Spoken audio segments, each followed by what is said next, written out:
can we talk about the sure tug? Yeah. Can we talk about the sure tug a little bit? We talk about AI all day long, right? I'm a big proponent of it. So my organization at Apollo, we have a few thousand GPUs that we manage. None of them are in the cloud, all private, right? We have our own AI and ML development platform, again, privately held, and we have a massive catalog of pre-built AI tools, apps, agents, and so on. And because of the private architecture that we have, I promise there's a sure tug question in this. We cater to data center, power infrastructure industries, heavily compliant, privacy-bound organizations as well, because they're like, we can't have any APIs to any of the publicly available models. Cool. Now, regarding the sure tug, we work with, like I said, data centers, power, financial organizations. Now, there's a recent feature that I saw. This is not being done by us. It's an external DCIM, data center infrastructure vendor, right? Mm-hmm. You pull up your beautiful data center infrastructure management console, right? And you have an AI assistant. Whoa, wait, cool, right? You click on AI assistant, right? And it says, hey, how many of my devices have out-of-date firmware? And this AI assistant, here's the list of all your stuff. There's 50 devices that have out-of-date firmware. I can do two things for you. I can take you to the page that has this list where you can manually go and make sure that these firmwares are correct and update them, or I can do it for you. Just press next, and I will update these 50 devices. No one's ever pressed next. Just to be clear with you, that human in the loop, that sure tug, has always been really important. So here's my question, Rick. Where do you still want an experienced human being to be that human in the loop? Or are we really just handing over the kings of the kingdom? I kind of know the answer to that question already, but I'm curious to hear your thoughts. I do not, in this is coming from a controls guy. I've spent my entire life as an automatic controls guy, you know, academics and professionally. I am not a believer yet in complete autonomy of a power plant. Somewhere along the line, there needs to be a human at the top, at least at the top of the pyramid. And the reason behind that largely is that even with the generative AI, which is the new, you know, that's getting all the hype, and it should, you know, it's a huge step change. Certainly the biggest step change in computer science in the past 50 years, and may turn out to be ever to this point. You know, I don't know that, but you know, it's a huge, and it's extremely useful. But if you look at these architectures, the transformer architecture, they are never, ever, in the current architecture is never, ever going to be deterministic because it's probabilistic by nature. Right. The mathematics is probable, you know, it comes up with, you know, it's basically coming up with a probability distribution and sampling it randomly. So, you know, it's essentially a stochastic system to start with. So it's not going to be deterministic. And the fact that, like I said before, the human brain is the best computing machine in the known universe, you know, somewhere in that stack still requires a human being for that final decision or arbitration of ambiguous decisions. So I think that did I answer that correctly? You did. Okay. You did. You answered. I agree with you 100%. I think a human in the loop is still absolutely one of the most important. I can honestly say every single app, workflow, or AI agent that we've created so far has not replaced a single human being, and there's always been sort of like this human in the loop, making sure, checking, validating. So I think that's the perfect application of maybe AI. less humans. Maybe less humans in the loop, but still a human somewhere, if you think of it as a pyramid, somewhere between the top of the pyramid and in the middle.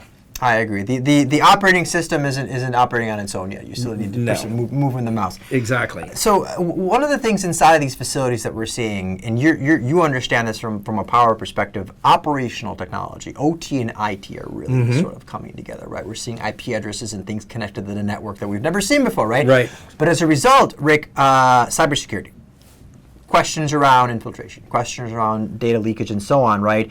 So as data center control systems, everything that we've talked about, that operating system becomes more integrated, more vital, becomes literally the heart and life of these almost utility grade facilities. Let's be perfectly honest with you. How should operators think about security by design as they start to expand into things like Ovation and other systems? Well, first of all, I'll tell you what our philosophy has always been on cybersecurity. Everything begins and ends with cybersecurity. You know, if you look at all of the technologies that go into a control system, There is nothing with a shorter half-life than cybersecurity products because they're constantly changing. Their threats are, every day there's new threats, and it's getting more so, bit worse and worse. So I think that every time, and most of the threats, what's really interesting is if you listen to, I listen to obviously interact with a lot of cybersecurity professionals and or some on my staff, and if you listen to the cyber folks, they will tell you that the biggest cyber threats are, we talk about nation states and all of this, it's actually internal. And most of the time, it's not only internal, it's unintentional internal. So it's not even malicious. It's just stupid. There's no other word to say it. It's stupidity. So I think that having a cyber hygiene mindset, of, hey, I'm not going to plug that USB drive in, or maybe I'm going to, if I'm the network manager or the machine manager, I'm going to lock those USB ports down, and I'll tell you, within Emerson, we have adopted a different mindset. We've adopted a mindset that we assume that we're compromised. And then we act, we act accordingly. So it's not just about building moats and drawbridges, which was always the security in depth. That's still important. We still do that. But we adopt a mindset that we've already been compromised. So once we're compromised, how can we mitigate that compromise? When we look at this data center industry, and this is the very difficult question, right? Probably the most difficult one that I'm going to ask you, right? You get these crystal ball questions. I kind of joke that you can give me an 8-ball, I'll shake it and give you a better answer at this point. Yeah. And I don't want to ask you what do you think the industry is going to look like? And I want to be very, very specific to you working with control systems and everything else in between. Looking ahead, knowing where this industry is heading, understanding the implications of new and emerging design philosophies, what do you think is going to define the autonomous or, for example, semi-autonomous data center, especially when working with control systems that you manage? I really think that AI plays an increasing role, making humans more effective. And I think that's the primary thing that I see AI doing certainly in the short term. But back to our mutual digital twin love fest, I really think that live digital twin, that's one of the big areas that we are focused on from an R&D aspect, is having our digital twins actually be able to run in real time, in lockstep with the facility. And the facility, here being data centers, but also same thing on the, on a bulk electricity generating facility. So I think those two, and I think that they're interplays. I think those two things interplay together, and that's where we're putting a lot of our technology bets and our R&D bets is in the digital twin and AI and putting those two together. That's the only place, but that's a large area of where we're putting our technology bets. So I think that looking forward, that's the area that I would bet on. I think that's so incredibly neat. A data center operator walks in, he's got a console screen in front of him, live ecosystem, and just to his left, he's got the full, he or she, they've got the full-blown digital twin of their environment. They can simulate whatever they need to in that real-time aspect, right? Even like just throw my head in, doing things like live computational fluid dynamics, understanding the ramifications of airflow, right? Yep. Like I think the reality here is that these machines that we're supporting now, Rick, they're not email servers anymore, or Exchange, or SQL boxes, or Citrix or VMware. While still important, and we still see them, and it's not that they're going away. Mm-hmm. It's that every data center will ultimately become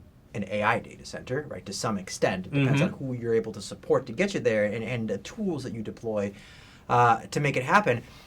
So I really think that how we view and manage these systems is going to fundamentally shift, and absolutely digital twins are going to become one of those foundational aspects where you can, in a safe environment, test and validate and experience these now much more complicated systems.